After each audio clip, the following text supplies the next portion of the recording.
Welcome to History with Herodotus, where we embark on a journey through the ages, unraveling the mysteries of the past and exploring the intricate tapestry of human experience. Today, we find ourselves at the threshold of a fascinating tale, one that has shaped the very fabric of our language, the Great Vowel Shift. This seismic event in the history of English pronunciation has left an indelible mark on our linguistic heritage. And as we delve into its story, you'll discover how it transformed the sound and character of our words. It was a time when Chaucer's Canterbury Tales were still fresh off the press, and the English language was undergoing a metamorphosis. The Norman conquest of 1066 had introduced French influences into the English tongue, resulting in a unique blend of Germanic and Romance elements. This linguistic melting pot gave rise to a complex system of pronunciation, where vowel sounds were more akin to those found in modern German or Icelandic. In this era, English vowels were pronounced with a greater emphasis on their original Latin and Greek roots. The long I in words like bite was more akin to the A sound in modern German, bite, while the long A in words like name was pronounced more like V, sound in Spanish, mañana. This system of pronunciation, though foreign to our modern ears, was the norm for centuries, shaping the way English speakers communicated and expressed themselves. As we navigate the centuries leading up to the Great Vowel Shift, we find ourselves in the midst of a dynamic linguistic landscape. The Black Death, which ravaged England in the 14th century, had a profound impact on the social and economic fabric of the country. As the population declined, the traditional feudal system began to break down and a new class of landowners emerged.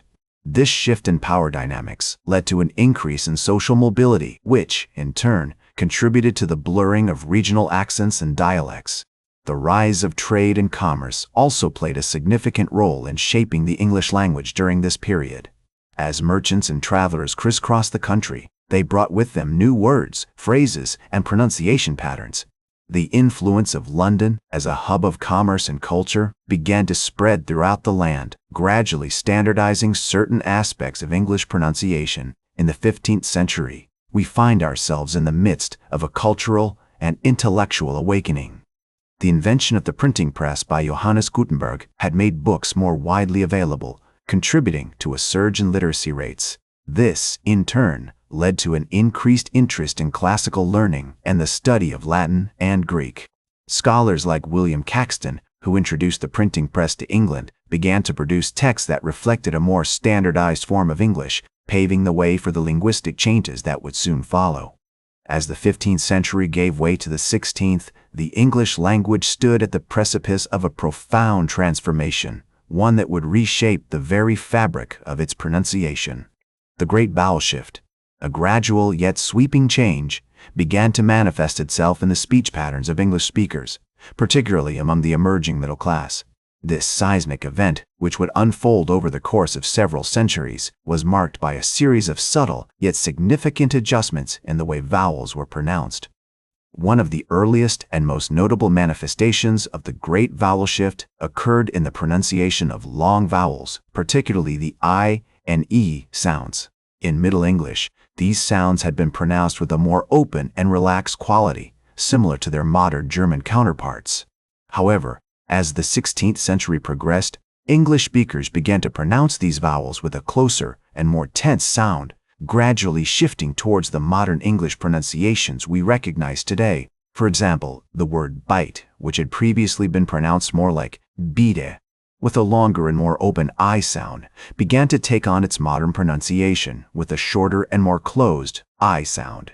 This shift in vowel pronunciation was not limited to the I and E sounds alone. The long AA sound, which had previously been pronounced more like the A sound in Spanish, also underwent a significant transformation. As English speakers began to pronounce this sound with a longer and more open quality, it gradually shifted towards its modern pronunciation, as heard in words like name and cake. This change was particularly notable in the speech patterns of the emerging middle class, who sought to distinguish themselves from the aristocracy by adopting a more refined and standardized form of English. The impact of the Great Vowel Shift was not limited to the pronunciation of individual words alone.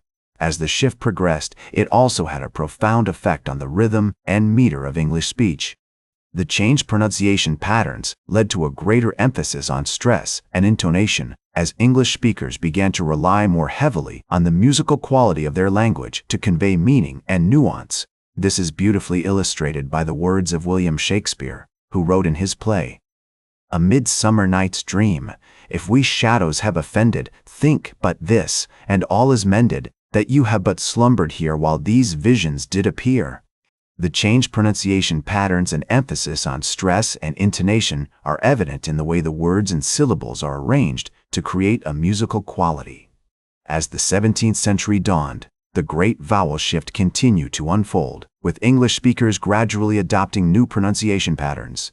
The shift was not uniform, however, and regional variations began to emerge as different parts of the country adopted the changes at varying rates. In the north of England, for example, the shift occurred more slowly, and many of the older pronunciation patterns persisted well into the 18th century. In contrast, the south of England, particularly London, was at the forefront of the change, with speakers adopting the new pronunciation patterns with greater rapidity. The Great Vowel Shift also had a significant impact on the spelling of English words. As the pronunciation patterns changed, the spellings of many words were left behind, creating a mismatch between the way words were pronounced and the way they were written. This is evident in words like night and nat, which retain their Middle English spellings despite having undergone significant changes in pronunciation. The disconnect between spelling and pronunciation would become a hallmark of the English language, making it one of the most complex and challenging languages to learn. As the 18th century progressed, the Great Vowel Shift continued to shape the English language, with regional variations becoming more pronounced. The north of England, in particular, retained many of its distinctive pronunciation patterns, while the south, especially London, remained at the forefront of linguistic change.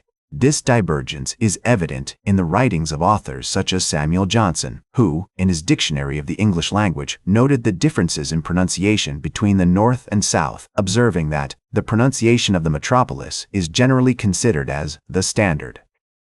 One of the key factors that contributed to the conclusion of the Great Vowel Shift was the rise of standardized education and the spread of literacy.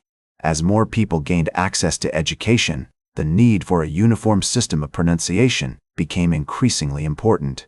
This led to the development of dictionaries, grammar books, and other linguistic resources that helped to codify the English language and establish a common set of pronunciation standards.